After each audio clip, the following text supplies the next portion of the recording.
Olá, tudo bem? Seja bem-vindo, bem-vinda. Capítulo 18 do livro Evangelho segundo o Espiritismo de Allan Kardec. Aqui vai ser a parte 1. Vou dividir em duas partes para não ficar tão longo o vídeo aqui. Muitos são os chamados, poucos os escolhidos. Parábola do festim de bodas. A porta estreita, nem todos os que dizem Senhor, Senhor entrarão no reino dos céus. Muito se pedirá àquele que muito recebeu, instruções dos Espíritos, dar-se-á àquele que tem, pelas suas obras é que se reconhece o cristão.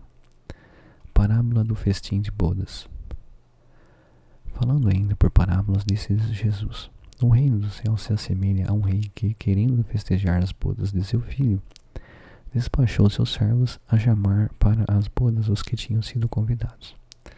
Estes, porém, recusaram-se a ir. O rei despachou outros servos com ordem de dizer da sua parte aos convidados: preparai o meu jantar, mandai matar os meus bois e todos os meus cevados, tudo está pronto. Vinde a bodas. Eles, porém, sem se incomodarem com isso, lá se foram, um para a sua casa de campo, outro para o seu negócio. Os outros pegaram dos servos e os mataram, depois deles haverem feito muitos ultrajes. Sabendo disso, o rei tomou de cólera e, mandando contra eles seus exércitos, exterminou os assassinos e lhes queimou a cidade. Então disse a seus servos: o festim das bodas está inteiramente preparado, mas as que para eles foram chamados não eram dignos dele.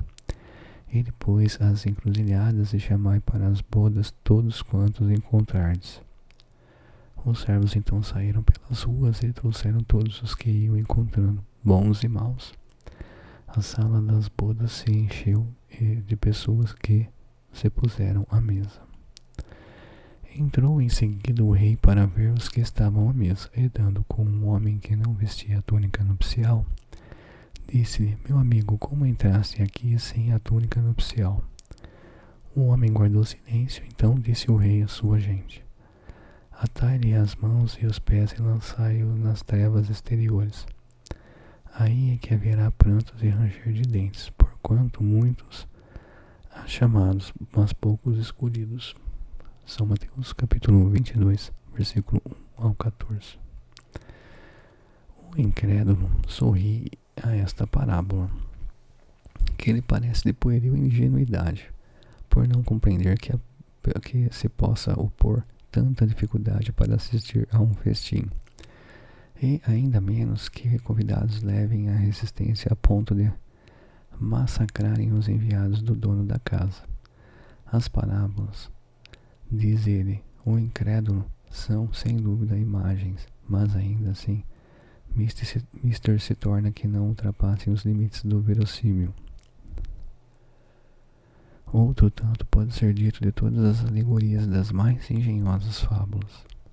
Se não lhes forem tirados os respectivos envoltórios para ser achado o sentido oculto, Jesus compunha suas com os hábitos mais vulgares da vida e as adaptava aos costumes e ao caráter do povo a quem falava.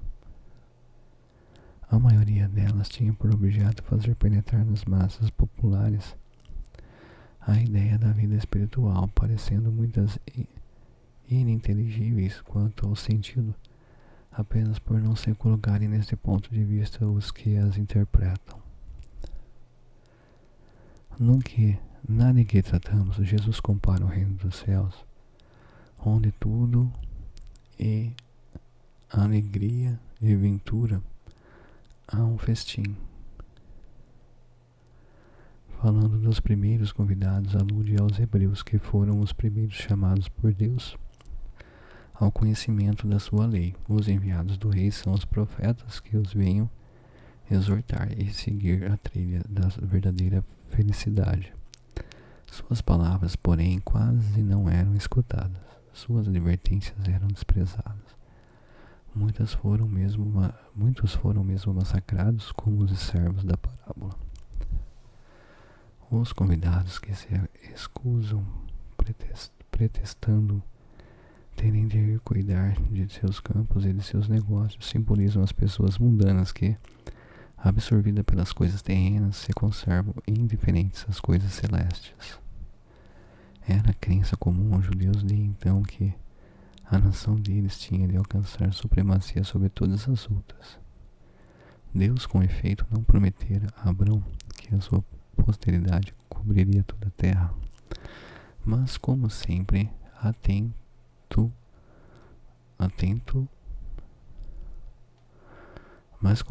atendo-se à forma e sem atentarem ao fundo, eles acreditavam tratar-se de uma dominação efetiva e material.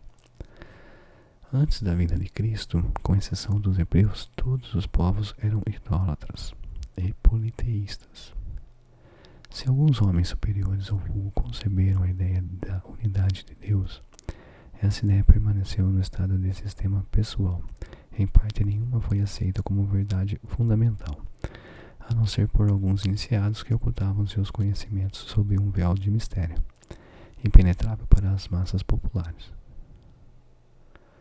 Os hebreus foram os primeiros a praticar publicamente o monoteísmo, e a eles que Deus transmite a sua lei primeiramente por via de Moisés, depois por intermédio de Jesus. Foi daquele pequenino foco que partiu a luz destinada a espargir-se pelo mundo inteiro, a triunfar do paganismo e a dar a Abrão uma posteridade espiritual, tão numerosa quanto as estrelas do firmamento. Entretanto, abandonando de todo a idolatria, os judeus desprezaram a lei moral para se aferrarem ao mais fácil, a prática do culto exterior. O mal chegara ao cúmulo. A nação, além de escravizada, era esfacelada pelas facções e dividida pelas seitas. A incredulidade atingira mesmo o santuário. Foi então que apareceu Jesus, enviado para os chamar à observância da lei e para lhes rasgar os horizontes novos da vida futura. Dos primeiros a ser convidados para a grande banquete da fé universal, eles repeliram a palavra do Messias celeste e o imolaram. Perderam assim o fruto de que teriam colhido da iniciativa que lhes coubera. Fora, contudo, injusto acusar-se o povo inteiro de tal estado de coisas. A responsabilidade tocava principalmente aos fariseus e saduceus que sacrificaram a nação por efeito do orgulho e do fanatismo de uns e pela incredulidade dos outros. São, pois, eles, sobretudo, que Jesus identifica nos convidados que recusam comparecer ao festim de bodas. Depois acrescenta: vendo isso, o Senhor mandou convidar todos os que fossem encontrados nas encruzilhadas, bons e maus. Queria dizer desse modo que a palavra ia ser pregada a todos os outros povos, pagãos e idólatras, e estes, acolhendo-a, seriam admitidos ao festim em lugar dos primeiros convidados. Mas não basta a ninguém ser convidado, não basta dizer-se cristão, nem sentar-se à mesa para tomar parte do banquete celestial. É preciso, antes de tudo, e sob condição expressa, estar revestido da túnica nupcial, isto é, ter puro o coração e cumprir a lei segundo o Espírito. Ora, a lei toda se contém nessas palavras: fora da caridade não há salvação. Entre todos, porém, que ouvem a palavra divina, quão poucos são os que a guardam e a aplicam proveitosamente. Quão poucos se tornam dignos de entrar no reino dos céus. Eis porque disse Jesus: chamados haverá muitos, poucos, no entanto, serão os escolhidos. A porta estreita. Entrai pela porta estreita, porque larga é a porta da perdição, o espaço, o caminho que a ela conduz, e muitos são os que por ela entram. Quão pequena é a porta da vida, quão apertado o caminho que a ela conduz, e quão poucos a encontram.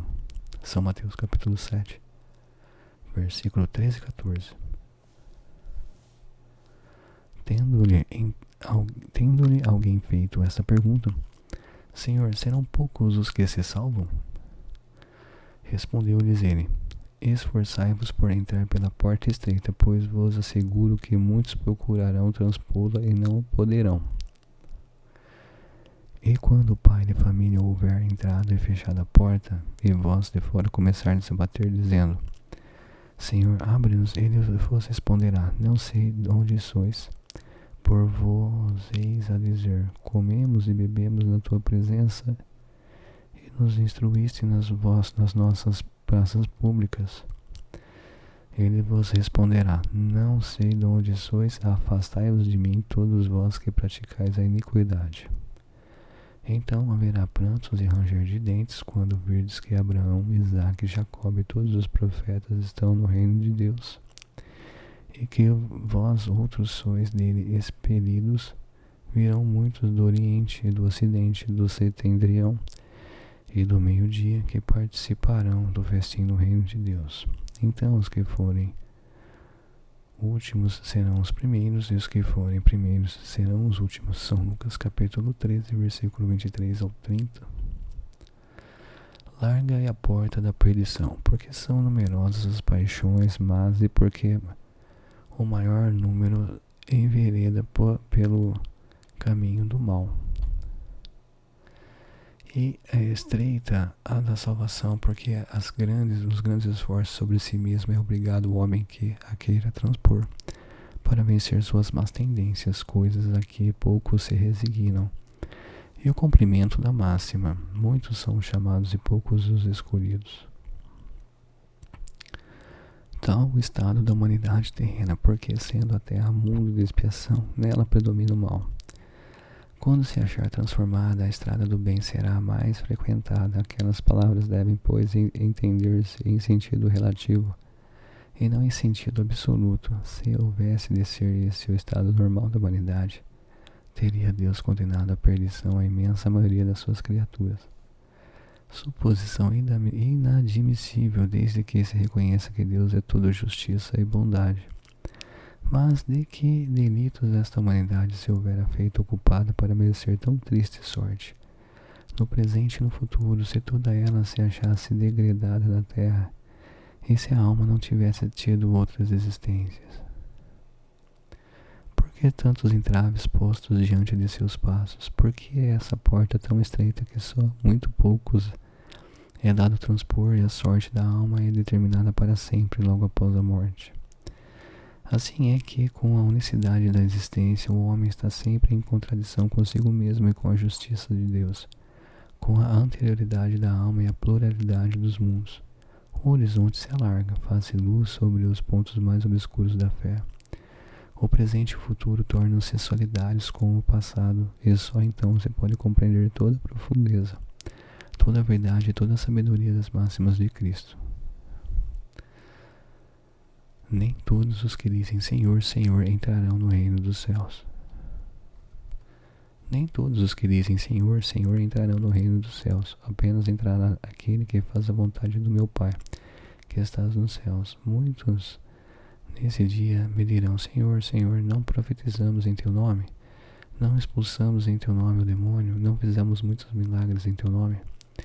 Eu então lhes direi em altas vozes: afastai-vos de mim, vós que fazeis obras de iniquidade. São Mateus capítulo 7, versículo 21 a 23. Aquele, pois, que ouve estas minhas palavras e as pratica será comparado a um homem prudente, que construiu sobre a rocha a sua casa. Quando caiu a chuva, os rios transbordaram, sopraram os ventos sobre a casa, ela não ruiu, por estar edificados na rocha. Mas aquele que ouve estas minhas palavras e não as pratica, se assemelha a um homem insensato que construiu sua casa na areia. Quando a chuva caiu, os rios transbordaram, os ventos sopraram e vieram açoitar. Ela foi derrubada. Grande foi a ruína. São Mateus capítulo 7, versículo 24 a 27. São Lucas capítulo 6, versículo 46 a 49. Essa parábola que lembra a história dos 3 porquinhos. O lobo mau vai lá derrubar a primeira casa de palha, a segunda de tábua, a terceira é de tijolo, pedra, e aí não derruba. Acho que foi daí que tiraram a história dos 3 porquinhos. Bom, vamos lá. Aquele que violar um destes menores mandamentos e que ensinar os homens a violá-los será considerado como o último no reino dos céus.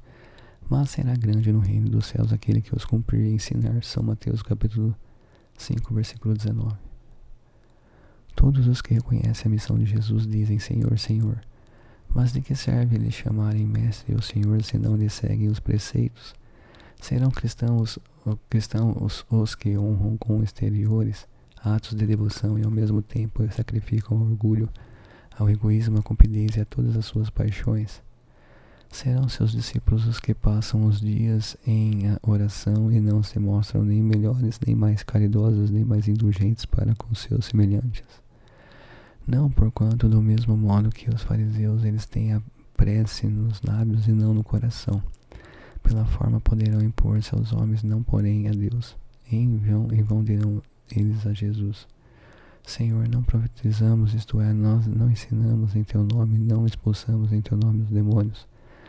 Não comemos e bebemos contigo? Ele lhes responderá: Não sei quem sois, afastai-vos de mim, vós que cometeis iniquidade, vós que desmentis com os atos o que dizeis com os lábios, que caluniais o vosso próximo, que expoliais as viúvas e cometeis adultério. Afastai-vos de mim, vós cujo coração destila ódio e fel, que derramais o sangue dos vossos irmãos em meu nome, que fazeis corram lágrimas em vez de secá-los.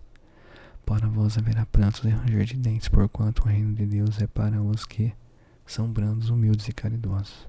Não espereis dobrar a justiça do Senhor pela multiplicidade das vossas palavras e das vossas genuflexões. O caminho único que vos está aberto para achar desgraça perante ele é o da prática sincera da lei do amor e da caridade.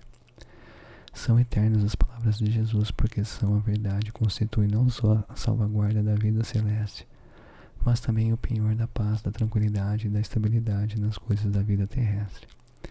Eis porque todas as instituições humanas, políticas, sociais e religiosas que se apoiarem nessas palavras serão estáveis como a casa construída sobre a rocha. Os homens a conservarão porque se sentirão felizes nelas. As que, porém, forem uma violação daquelas palavras serão como a casa edificada na areia. O vento das renovações e o rio do progresso as arrastarão. Muito bem, vou parar por aqui na primeira parte do capítulo 18. Depois a segunda parte encerra esse capítulo.